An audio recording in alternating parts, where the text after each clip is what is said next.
else we got here? Number 5. I'm waiting until my list gets interesting. And I think this is where it gets really interesting. I think this is where our lists are gonna deviate quite a bit here. But my number 5 is Pac-Man World 2. Wow. Okay. I didn't see that coming. Extremely underrated game. It's super fun. It's actually surprisingly difficult, but I don't know why, but for whatever reason, the music in the game and like the sound effects are like a ton of fun. And the game gives you like you can get tokens and unlock like the classic like Pac-Man and Miss Pac-Man games in the game, but the platforming and how he moves, something about it is just like a ton of fun. But the levels, one thing I like about it, especially, is that the levels are super short. Hmm. So it doesn't take you forever to beat it. And I think that's one thing I appreciate about the game is that sometimes, like if a level's too long and you die, like you got to go back a ton, like it's super far and like redo it all. This one's like it's like kind of like a Crash Bandicoot like length of levels, maybe even shorter. So I think it's a ton of fun. That was a very interesting pick. Now you're making me want to try all these new games. that's that's a good one. That's a good one. So mine, I know that this one's not on your list, but I just gotta say this one. This game, this is a big one. I have played this one over and over and over and over again. I distinctly remember this was one of the games I brought one time on a few occasions to like over the summer to like my dad's office, and I just hook it up to his TV and I just be playing. It's just a great game. It is Star Fox Assault. That Yeah. game, that game is just it's so good. I mean, it is to me. If there are any diehard Star Fox fans out there, I happen to think that you're going to either really agree or really disagree. But I think it is the best Star Fox game. Absolutely. It's the only Star Fox game where it's a first person shooter. Well, I think it was the first Star Fox game that was first person shooter. Technically, Star Fox Adventures was like first person, but it wasn't a shooter. He had a staff for some reason. I never played that game all the way through, so I don't know why. But in Assault, it was the first person shooter.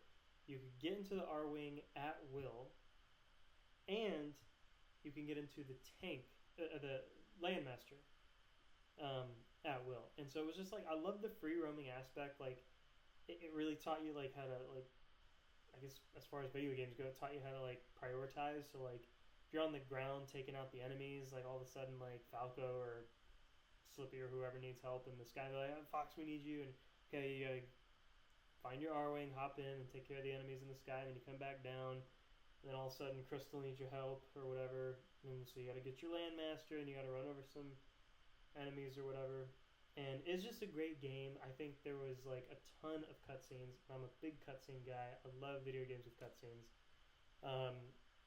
The voice acting was great. I think whoever voice acted whoever did the voice acting for Star Fox Assault, those were my favorite Star Fox like voices. Like in Brawl, for example, this is the same voice as Assault. If you remember Melee, Star Fox and Fox and Falco had just like the weirdest voices. And then also in Wii U and Switch, they had again just the weirdest voices. But they had like, I felt like it was like cartoonish, but then like for Star Fox Assault, it was like movie quality. Like it would be like whoever played Fox in that game would have played him like in a movie, and so it's just a great game. It's a fun story. Um, very dramatic, very fun. My only complaint about that game, and I've always complained about this, is that it is just too short. I wish at least just 5 more chapters longer. I mean, it's only 10 chapters. I mean, it would be probably a little bit higher on the list, maybe even 2, maybe even 3 or 4 if it was like 20 or 25 chapters. But it's just a great game. I love it. This is one of those games again. I didn't own myself, but I played it a lot with my cousins whenever we would go over there. and so I didn't play the single player, but I played the multiplayer where you're talking about like the shooting and stuff, and that part I liked, but it doesn't make my list because didn't have myself, so I missed the single player part. So I feel like I need to go back and try it. You must. It is great. I did the versus mode as well, and that was a lot of fun because again, you can get into the landmaster and the R wing and all that stuff. And I haven't done that in a longer time, but the story mode on Star Fox Assault, it's so great. It's just great. So my next one is I would say it's an interesting choice. I went back and forth on it, but I think I got to put it here. It's Scooby Doo Night of 100 Frights. And Yeah. it doesn't sound like a game. You hear that, you're like, oh, it's some Scooby Doo kids game, right? It's like a game that's surprisingly fun to play. And it's actually like a decently length game. Like, it takes a little bit of time to play through because you got to get all those like power ups and stuff. But I think it's a game that it's for whatever reason it just works well. And if you look at like rankings of Scooby Doo games, this one's usually at the top, if not the top one, next to like Scooby Doo. I think Unmasked, which is also a GameCube one. But this one in particular, it just like you wouldn't think it's fun because it's like the same theme throughout the whole thing. A lot of it is the mansion, then you have the gardens, and you have the mountain area and stuff. But the one thing I appreciate about this game is that it makes you think a little bit. In particular, finding the lab is not that straightforward. You kind of have to like look up a certain way, and you got to figure out how to jump over these bats flying around. So I think it's challenging enough to be entertaining, but it's not like overly difficult where it's annoying. That's a great pick. I did get that game. That's one of the last GameCube games I bought. Ever. I think it might be the last one I bought, but I bought that probably towards the end of the Wii era when I was still like collecting as much as I could. So like that just shows you how late I got that. But I have admittedly barely played that game. It was fun, but like I said, I got it at the end of my Wii era, so I was kind of like, it was just an awkward time to get a game. I felt like, and I had collected a few games that I just barely played and didn't really complete. I'm ashamed to admit that, but what I really liked about that game is that a lot of the enemies were based on the original TV show. Like you can look at the box art and like all the original ghosts and stuff. They're all like the ghosts from the very first season of Scooby Doo ever, and that's what I like about it because I don't know if this is a popular opinion, but don't show me anything Scooby Doo TV show wise that's after 1980. Just it's just not good. It's not good. Except Cyber Chase. That's my favorite movie. Well, okay, so some of there was one of the in-person movies, the live action movies was good. Maybe it might have been the first one, but I don't know which one you're referring to. I'd have to look it up. But as far as the show goes, they went from like realistic, like maybe not super realistic, but yeah, it could happen. Like the way that these stories were webbed, like they're not actually ghosts. There's some guy who just got really technical and made himself look like a ghost and did some optical illusions or whatever. But then like the show in like the 90s, I think, just they went from like that to like, oh, all of a sudden they're like Godzilla, like a robotic Godzilla, just some ridiculous monster, and it's just like, come on.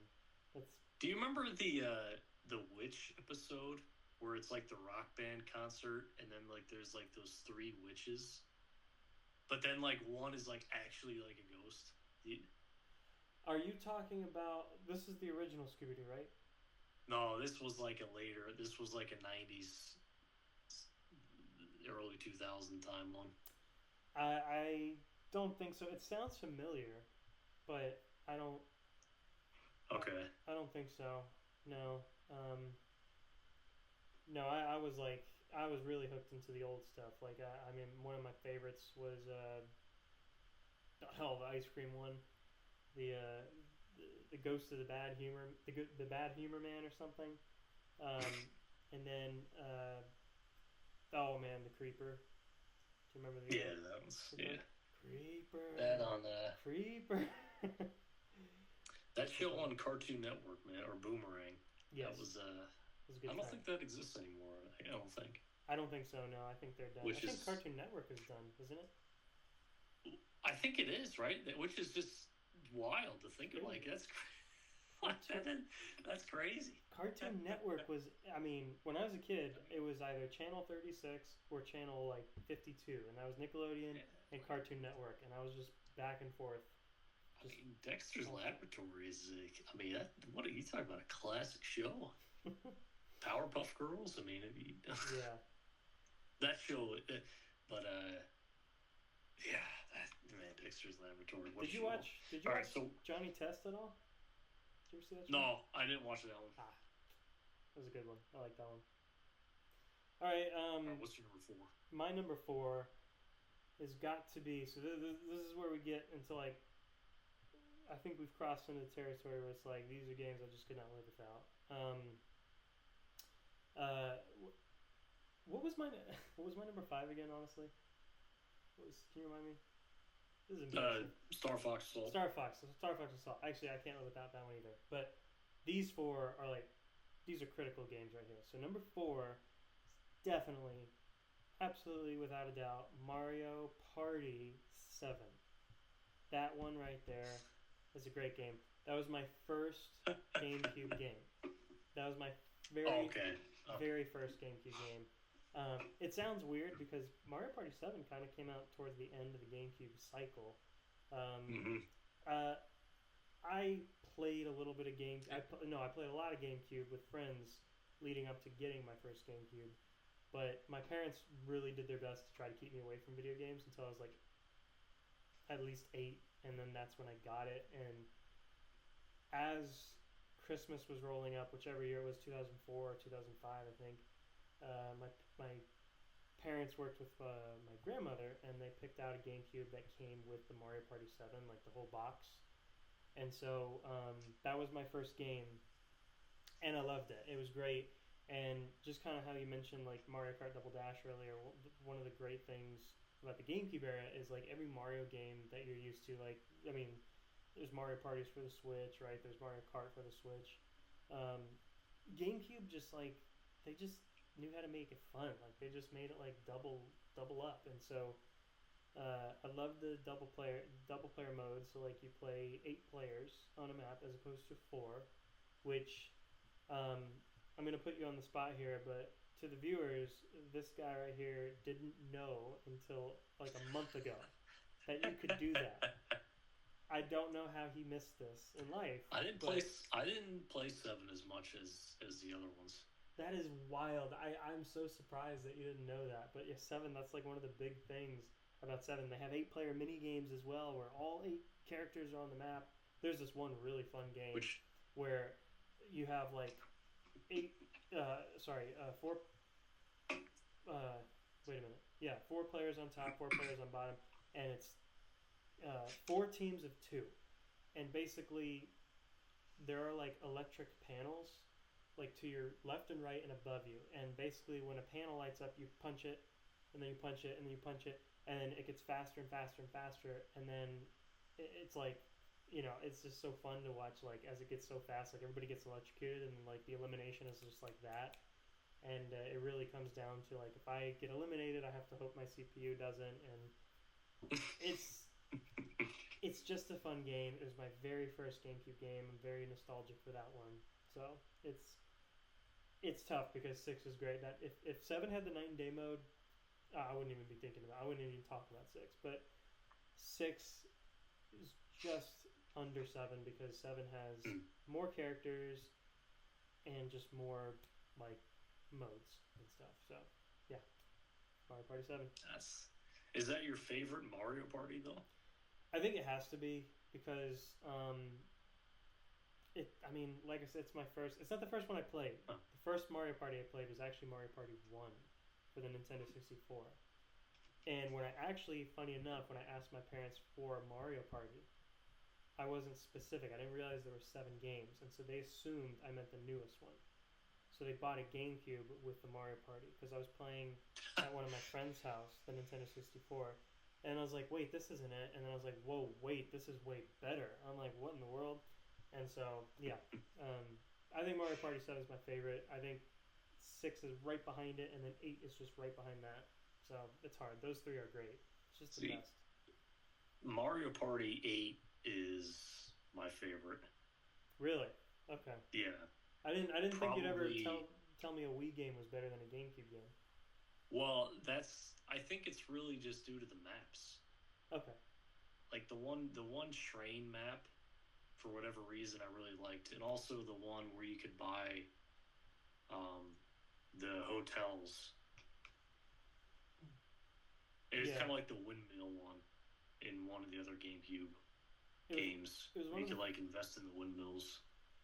I think that's true. That's true. Yeah. And then like the bigger the windmill gets, right? The more like assets you have, and that translates to stars. Yeah, And I also like the one map where it's like you're on a beach and then you're going out like the walk like yeah, that's a great one. you're Yeah. going through a city, right? And then it turns into like a causeway type beach thing, whatever. Yeah. That was a fun map, but 8 was I will admit 8 was the first video game I was anticipating its release like crazy. I'd never been more excited for a video game release than 8 because when I got 7, that was towards the end of the GameCube cycle, and I was like kind of backtracking, collecting all the old games. I collected like a ton within the first year of having a GameCube, and I played them like crazy. Yeah, 8 is a lot of fun. Did you have? I had the mic adapter. I think I got that with like the 6. That was 6. It was like a bundle. Yeah. Yep. Which didn't really do anything, but I mean, it kind of did. Did you ever play that crazy game? It was called Odama. Odama?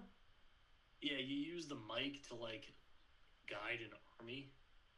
I heard it's like a terrible game, but it's like it. I always see I see it sitting on like this shelf in the store, and it's yeah. I have never heard of that, but I do remember the mic. I remember that came with Mario Party 6, and I had fun with it for a little bit, but then, like, these days, whenever the mic minigame shows up, Yeah, you just hit the R button, and then you select from the menu, and the mic doesn't even... You'll say, like, release the bombs, and then all of a sudden the Goombas will come out, and it's like, no, the bombs! No, it doesn't work. I mean, you just, yeah. Like, you can like, tap it, like, Yeah. so... Yeah. But... Oh man, okay? So what's next here? So we're on number 3. It's 3. So my third one is a combination of 2. Just because I feel like they're the same game, kind of, but it's Super Monkey Ball. Oh, okay. 1 and 2, I guess. I didn't really know how to separate them because they're like. That's kind of like cheating there, Mister. That's kind of cheating. If I had to separate out.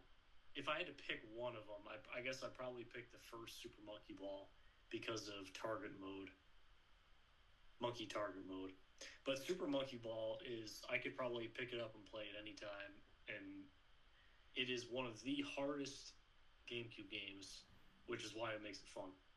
But I will say, though, something I don't like about it is that if you play it enough and you get enough points, you'll eventually get unlimited continues, which I think just completely ruins the game, because then there's no incentive to not die.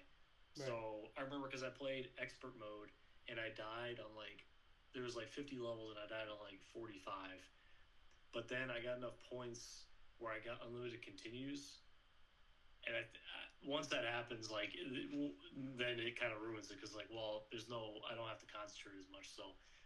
But the game's crazy. It is so difficult, and it's a ton of fun. They had Super Monkey Ball in school, in my elementary school, like the after-service care. Yeah. And so I played it a little bit, and it was fun, but I never owned it. And so kind of like you, I didn't really actually experience it. I just experienced it secondhand. So I'm sure it's a good. I think it's a good game, but yeah. Originally, it was an arcade game. Huh? Really? Starting out, which is I can't even imagine doing that on a big joystick. I mean, it's unbelievably hard. Like yeah. That's crazy. The second one is the second one is just ridiculously hard. There's one that I mean the levels they don't even make sense in the second one. It's a ton of fun. Yeah. Well, my number 3 is definitely, and honestly, I feel like it's so hard because I don't know why this is 3. I almost want this to be 1, but I think I know what it is. Yeah. I want to see if I. Well, I don't want to say it, but I think I. Yeah. Let's say it at the same time. Ready? 3, 2, 1. Mario Kart Double Fire Dash. Oh, that's. What were you saying? I said Fire Emblem. Oh wow! Okay, okay. That's that. Okay, that's close. Very very close. But see, it was double dash at 3. Mario Kart Double Dash. I'm telling you, I might when I post this video, I might be upset that I put it so low. I think that's low because I love Mario Kart Double Dash. It was the second game I got for GameCube. It was the second. Okay. It was the first game I actually went to the store, picked it up, and was like, I want this. And that was the first time I've ever done that in my life. And so I was with my dad, and my dad picked up a copy of like one of those like arcade GameCube remake games or whatever. Like it had Galaga and all that stuff. I think he was a big Galaga fan, but it had like everything, Pac-Man and everything. And so he got that. And then I got Mario Kart Double Dash, and I don't think it was premeditated. I don't think I went to the store being like, I want Mario Kart Double Dash. I think I was just browsing, and then I saw it, and I wanted it. And so I got it. We came home. I think my dad was like, you can play Mario Kart Double Dash, but first, like, you're going to share and let me play, whatever. So I'm like, I let him do it, and then when it was my turn, I played Double Dash, and I had so much fun, and he had so much fun watching me that he started playing, and he got really good, and we would just like be ultra competitive. I mean, we would be throwing bombs at each other, we'd be knocking each other off the courses like crazy. It was like seriously competitive, and we would do it for years. I mean, to this day, I'll go over to my dad's and be like, Dad, you want to play? And he'll be like, yeah, and we'll play, and it'll be a very tight race, but it is a very fun game. The controls are just by far and away better than any Mario Kart, hands down.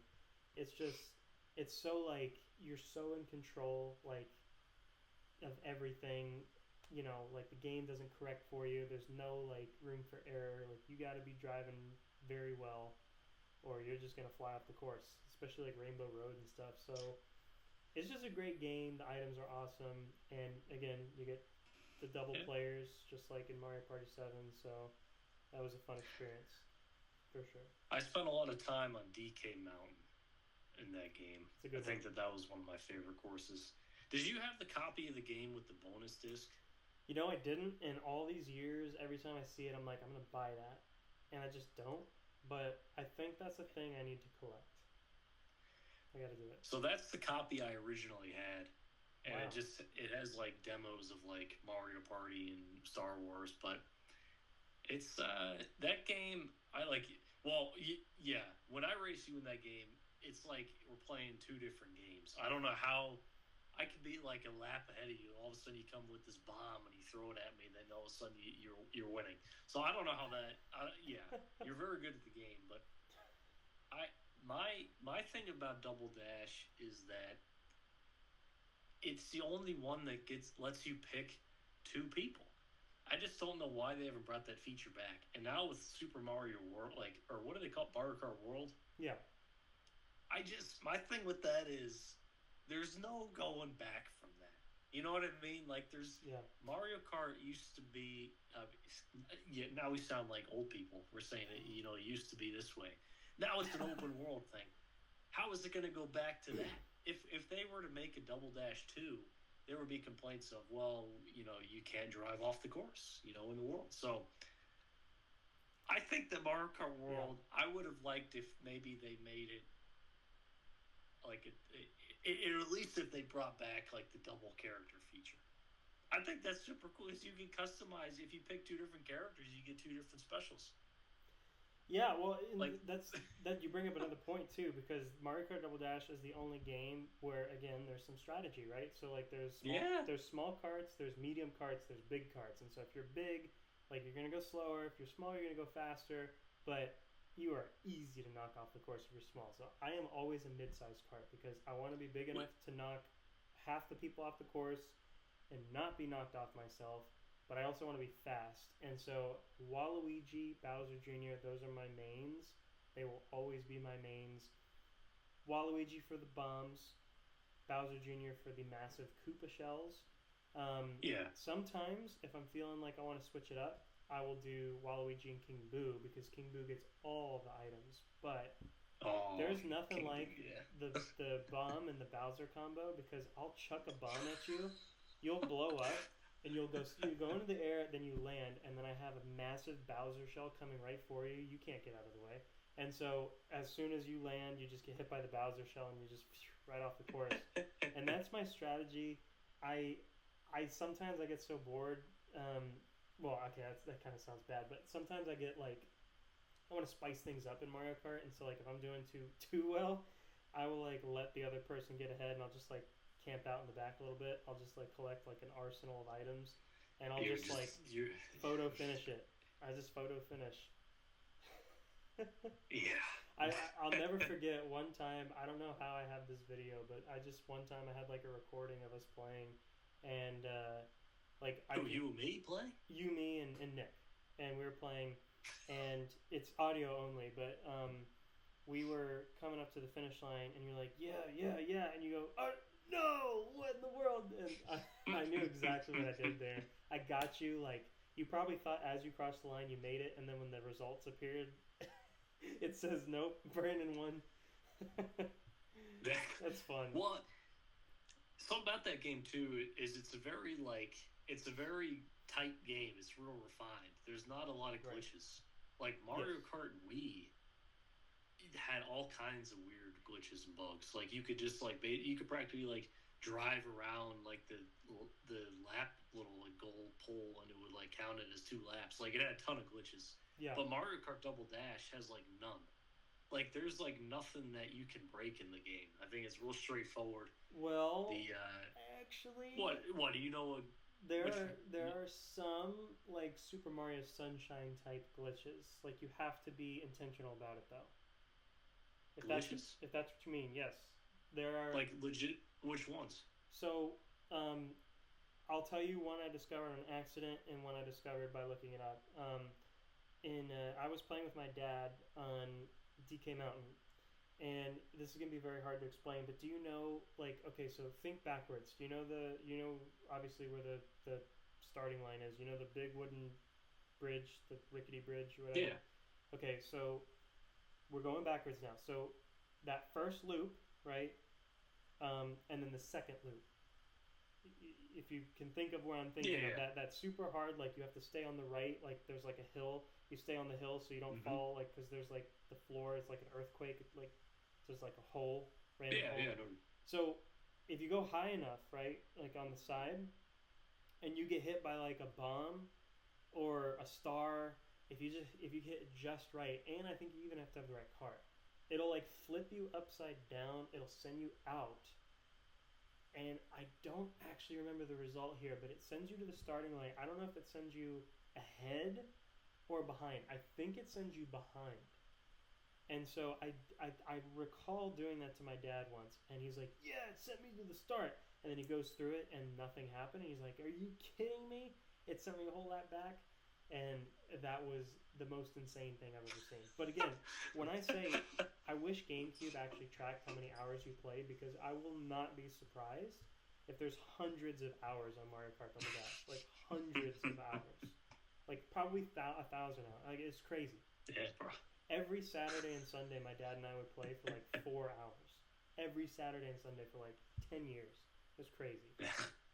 So we clocked in a lot of playtime, but that's just a good game. Oh, and then the second one, Bowser's Castle. You know where the start is? You know how there's like random fall off area. Um, Yeah. Yep. so I don't know if you know this, but above the start, just to your left or right or whatever, which mirror mode or whatever mode you're playing, there's a ledge where you know how when you fall off you can see where the starting is. Well, Mm-hmm. if you're going to the finish and you have a spinny shell, if you go off the road, and as soon as you fall off, you hit the spinny shell, and then it blows you up. It sends you high enough to where it'll teleport you over to the upper area, which basically cuts down half a lap. And you can do that in first place, and so it cuts half a See, lap. It's crazy. that's why you're somehow getting ahead of me on the last lap is because you apparently know these glitches and I don't. That's right. Oh, and one last one for fun. If you get that big flat Toadsworth cart, that ridiculous cart that's like the worst cart ever, um, I I got my dad to use it once, and we were on the Wario one, um, and it could have been anyone, I think, but I hit my dad with a bomb and then a spinny shell at the same time, like back to back, and it like blew him up twice, and then his cart landed just upside down, and it stayed upside down, and Lakitu came up, picked the cart up, and then put it down in another place. And so those are three glitches I've only seen. Those are the three only ones. Man. Yeah. So. I haven't seen those. Yep. I'll show you sometime. Yeah. Well, number two and number one, I really went back and forth on. Oh, I was. You know what number one is. Well, yeah, but You're not going back and forth. Two is so close to. It's such a good. It's Super Mario or Mario Superstar Baseball. I love it because it has a lot of characters to pick from. It has so much strategy, and it's so replayable, and it has I like the story mode. I think the challenges in story mode of how you can get the superstar for the character is pretty fun. But the game itself, it like when you drafting your team, picking the spots, there's a ton of stuff to think about. So I feel like it's a very in-depth, like surprisingly in-depth sports game. Yeah. Especially for Nintendo. I totally forgot the story mode. I didn't even mention the story mode in Super Mario Baseball. The story mode is very good. That's a fantastic story mode, especially when you can beat it and then play as Bowser. And then there's different levels of the story mode. Like you can play Mushroom level, like Flower level, Star level. And throwing it back to Mario Strikers real quick, there is a really fun tournament, single player mode. I don't know if you've played that, but try the tournament and maybe you might have some fun because it's like fun. Because there's like double elimination. You have to lose twice and then you're like out. It's like around. Oh, okay. And there's different cups too. So there's different courses and difficulties and all sorts of stuff. So I'd give that a shot, by the way. So, but that's a very good pick for number two. I can totally see why it's your number two. There's one game I am very attached to that separates my Mario sports game from being in the number two position, and that's why, again, it's very hard to put it as number three, because if it wasn't for this game, that would easily be a clear number two for me. But my number two, as you mentioned earlier, is indeed Fire Emblem Path of Radiance. That game is fantastic. You either have to be a Fire Emblem fan or you're not. It's such a good game. Ike is my favorite Fire Emblem character of all time. I wouldn't have known about him if it wasn't for Smash Bros. So in Smash Bros. Melee, it was really cool to be Marth and Roy. They were just really cool, really fun sword players with capes and stuff, and it was just a good time. And so when they announced Super Smash Bros. Brawl, they had like a really neat way of announcing, like they would leak the characters like every other week, and it was like fun, like this information, it was like hyping you up for the game. It was like one of the greatest hype game whatever of all time, in my opinion. And I remember when they announced, okay, Fire Emblem character, it's Ike, and I'm like, oh, okay, he looks similar to Martha and Roy, but I mean, he looks really cool. Like, I loved his design, and so it made me want to check out his games. And at first, I didn't like the strategy thing; bored me a little bit. But then, as I got a little bit older, I really enjoyed the strategy. But the story is incredible. incredible. I mean, it is like, to me, I don't know. It's it's just kind of one of those things where it's like I feel like I'm alone, but it is just one of my favorite all time stories. That and Fire Emblem Radiant Dawn, I have to mention both of them. Those are two of my favorite games of all time. Um, it's just a good game. I got it, and I probably have completed that game almost the most times. I think there's one other game that I might have completed more, but I've completed that game a lot of times. I almost play that game every year. That's how much I play it. So it's just a great game. I really love it. It's an expensive game now. It very much is. Because it suddenly got super popular after like Brawl and Wii U especially. Yeah. Like people are just like going back. Like Fire Emblem exploded when the Wii U came out because they rebooted the series. It was like Fire Emblem like started not doing so well, and so they didn't produce a lot of copies. And funny enough, the Radiant games, Ike's games, didn't sell super well. It's not because of the game. The game's great, but a lot of Fire Emblem fans were handheld people, and they didn't want to buy like a console to get Ike's games, and so it was difficult. And so there's a technicality there. It's another thing too is Ike's games were 3D, first to be 3D, and that was just that was fantastic. I mean, and also the cutscenes, first to have cutscenes. Again, voice acting incredible, just super dramatic, super awesome. So what they did, they took Awakening and they changed it up, and that's the game with Robin and Chrom and Lucina and all that. And surprisingly, it did amazingly well. And so there's like this new, younger generation of Fire Emblem fans, and they were like, you know what, let's play the old ones. And so like, there's a huge Fire Emblem following now. There's like every January, there's like Fire Emblem fans can go to this website, and there's like this 2-week competition where you can vote your favorite character, and then they do something special with it on an app if your favorite character wins. And Ike actually won the very first competition ever, like 10 years ago or something. So it was incredible. But that's why that game is so expensive, because there's not a whole lot of copies out there, and it's just kind of one of those, what's the phrase, cult classic. Like it wasn't as popular when it was released, but now it's like crazy popular, but it's a classic. And so it's like it's got this like crazy following now. And yeah, I've always been there, but it's kind of cool to see like other people getting along with it too. I actually bought, I never had the box art, so I finally found a really good copy that I was willing to pay a pretty penny for, and I got it. I think it was like with the manual, like not the manual that comes in the game, but like the actual like the walkthrough like booklet, or the book. I mean, they were like trying. I think they are like 400 or 415, and I was just like, "Can I get it for 315?" And they're like, "Okay, sure." And so 315, that was steep, but it was worth it because after all these years, I finally have the box art. So there are some expensive GameCube games out there though. Like there's a Disney one, Disney Disney Sports Basketball or something. It's like $1,000. That's just mind-boggling. And I don't know if you've played. Have you played Chibi Robot? I've heard of it, but no, I haven't.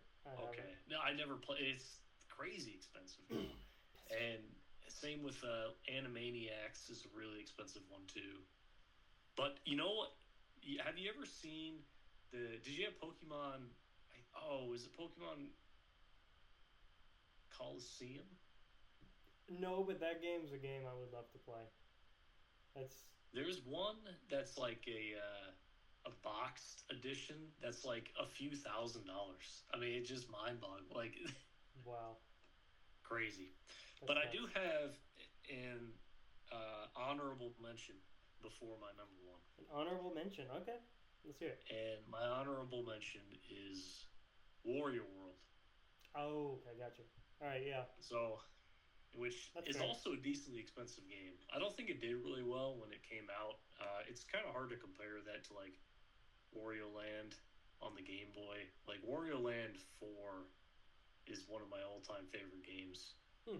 Warrior World is interesting because it makes it like 3D, but didn't do super well. But it's a really fun game if Yeah. you're a fan of Wario.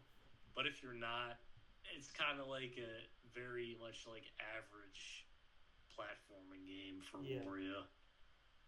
Huh. Well, my honorable mention would be I didn't really put too much thought into this, but I want to say that I have to select Mario Power Tennis. I know it's kind of a weird one, but we are tennis players, and we love tennis. And there's just something about the game. I remember when we were in high school together, and we were on the tennis team together. A lot of seasons, I would like get into the tennis mood and the tennis mindset by whipping out Mario Power Tennis, and I would do like tournaments and stuff. And I like how they're designed very similarly to how like tennis in real life, like the major slams are designed.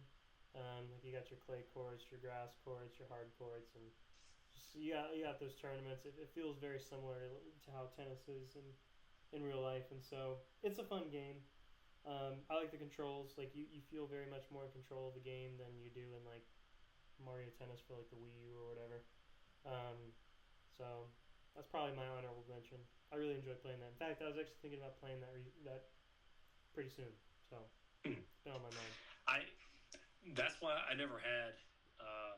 But the one tennis game that I like is the old Game Boy Color Mario Tennis. Yes, that's the Where story it's mode. like the RPG story Yep, one. Yeah. the story mode in that game is incredible. I think there's also a golf game for the Game Boy Color, and that had a crazy story mode as well. Hmm. Um, so yeah, those are good games. Those are very good games. Yeah.